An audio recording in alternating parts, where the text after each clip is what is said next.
कहते हैं किसी से बेहतर करो तो कोई फर्क नहीं पड़ता, लेकिन किसी का बेहतर करो तो बहुत फर्क पड़ता है। नमस्कार दोस्तों, दो तरह के लोग हैं इन टर्म्स ऑफ मोटिवेशन। एक तो वो जो ये सोचकर काम करते हैं कि अगर उस काम से वो सक्सेस हो जाएंगे तो लोग उसकी कितनी तारीफ करेंगे, कितना अच्छा लगेगा उसको, यानी मोटिवेटेड बाय अदर्स। दूसरे लोग काम करते वक्त ये सोचते हैं कि अगर वो हो जाए जो वो करना चाहते हैं तो दूसरों को छोड़ो, खुद को कितना अच्छा लगेगा, कितना सेटिस्फैक्टरी फील होगा, यानी मोटिवेटेड बाय सेल्फ।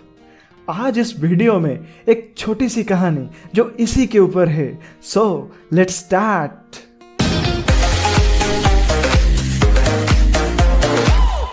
प्रशांत एक ऑर्फनेज में पल रहा था। तो एक दिन एक आदमी उस ऑर्फनेज को कुछ डोनेट करने के लिए आया हुआ था। तो वो जब बच्चों को खेलते हुए देखा तो उनकी नजर प्रशांत के ऊपर पड़ा, जो काफी तेज दौड़ रहा था। अब ये आदमी प्रशांत को कुछ देर ऑब्जर्व करने के बाद पता चलता है कि प्रशांत बहुत तेज दौड़ रहा है। तो ये सोचते हैं कि प्रशांत की टैलेंट यहाँ छुपा रह जाएगा अगर ये यहीं रहेगा। तो उसने ऑर्फनेज से बात करके प्रशांत को घर ले जाता है और उसे तेज दौड़ने की ट्रेनिंग देने लगता है। प्रशांत दौड़ तो रहा था, लेकिन उसका मन नहीं होता था दौड़ने में। तो एक दिन उसे एक रनिंग कंपटीशन में ले जाते हैं। अब जब वो अपना जिंदगी का पहला रनिंग कंपटीशन जीत जाता है तो उसकी जीत पे जिस तरह लोग उसे शाबाशी देने लगते हैं तो प्रशांत को बहुत अच्छा लगता है। उसने आज तक ऐसा कभी महसूस नहीं किया था। दरअसल लोगों से अपनी तारीफ सुनकर उसकी डोपामाइन पॉइंट ट्रिगर हो चुका था, इसलिए वो इतना खुश था। अब वो खुद ही डिसाइड कर लिया कि अब प्रशांत सिर्फ दौड़ेगा और वो दिल से कोशिश करने लगा। अब दूसरा रेस भी जब हुआ तो उसमें भी प्रशांत बहुत तेज दौड़ा और उसमें भी वो फर्स्ट आया। लोग ताली पर तालियां बजा रहे थे, लोग प्रशांत के लिए चीयर अप कर रहे थे। वो देख के प्रशांत बड़ा खुश था। अब एक एक करके प्रशांत धीरे धीरे रेस जीतता गया, लेकिन वो महसूस कर रहा था कि जो खुशी उसे अपनी पहली रेस में जीत कर मिला था वो बात नहीं है। हालांकि चीयर करने वाले और प्रशांत के लिए ताली बजाने वाले लोग भी ज्यादा हैं, लेकिन प्रशांत समझ नहीं पा रहा था कि उसे खुशी क्यों महसूस नहीं हो रहा है। अब ये तो लॉ ऑफ नेचर है। वो कहते हैं ना, no matter a place, a person और anything how sweet to you, everything will be expire और change, even the sweetest person of your life.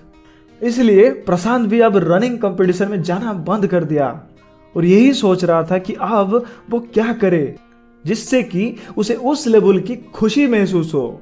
तो एक दिन प्रशांत एक प्रोफेसर के घर पे मिलने गया होता है। तो वो देखा वो आदमी कुछ गरीब बच्चों को पढ़ा रहे हैं। तो प्रशांत उन्हें पूछने लगता है, सर इन बच्चों को पढ़ाने के लिए भी आपके पास टाइम है? अब जो प्रोफेसर साहब बोलते हैं वो बहुत इंपॉर्टेंट है। वो बोलते हैं कि प्रशांत जी, भगवान ने हम सबको धरती पे भेजा है, इतना सब कुछ हमें दिया है, तो क्या सिर्फ खुद के लिए जीने के लिए? हमारा इस दुनिया में कंट्रीब्यूशन क्या है, हम दूसरों की लाइफ में क्या वैल्यू ऐड कर रहे हैं, वो बड़ी बात है। अब प्रशांत बोलता है कि हाँ वो तो है, लेकिन ये सब कंट्रीब्यूशन और चैरिटी तो लोग बुढ़ापे में करते हैं ना। प्रोफेसर साहब बोलते हैं कि बुढ़ापे में क्या पता कल मर गए तो? कल की छोड़िए, आज शाम तक जिंदा रहेंगे क्या? अब प्रशांत को सारी बातें रियलाइज होने लगता है। जो आदमी उस ऑर्फनेज को बनाया है वो अपनी जिंदगी में कंट्रीब्यूट कर गया। जो आदमी उसे उस ऑर्फनेज से लाकर एक रेस की विनर की पहचान दिया, उसने भी कंट्रीब्यूट कर गया। लेकिन वो खुद क्या कर रहा है? इसलिए वो ये सोचा कि अब से वो बच्चों को रनिंग ट्रेनिंग देगा और उसने वही किया। उसने एक रनिंग ट्रेनिंग सेंटर खोला और बच्चों को फिटनेस और रनिंग की ट्रेनिंग देने लगा, वो भी मुफ्त में।